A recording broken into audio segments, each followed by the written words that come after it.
You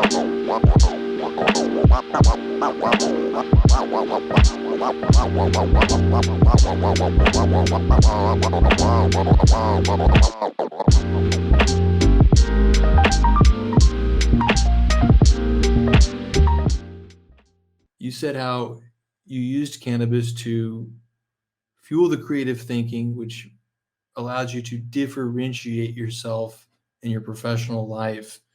And I just wonder if there's any more to add there about how cannabis gave you sort of an edge in the way you use it as a tool for professional success. Yeah, I went into it a little bit with hyper focus, where it allows me to really go deep inside a problem, just tap into the awareness of a problem. Kind of, you get that effect when you go to, when someone smokes cannabis and goes to a museum or a concert.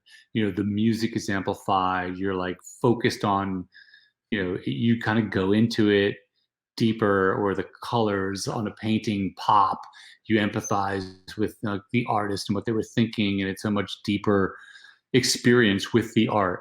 So taking that to kind of a business environment, I used it, to really kind of hyper focus on what's really happening and be present. For a lot of people, it's odd, some people are like, I'm stoned out of my mind. And then there's being high, where you're like hyper present.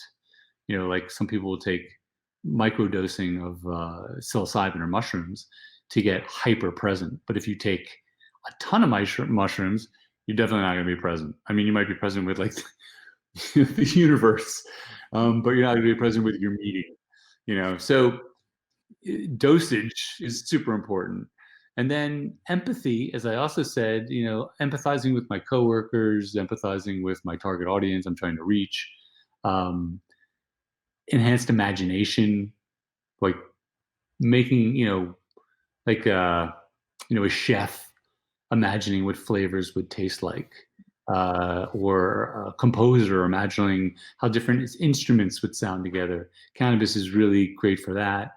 For me, it was sort of just free association, factual meditation around ideas. And then lastly, I'd say the nonlinear connections. So putting previously existing ideas together in new ways. And that's, one of the biggest things about creativity when it comes to people who are not necessarily artists or designers or writers, but creative people who are scientists and educators and computer programmers, or even lawyers or doctors.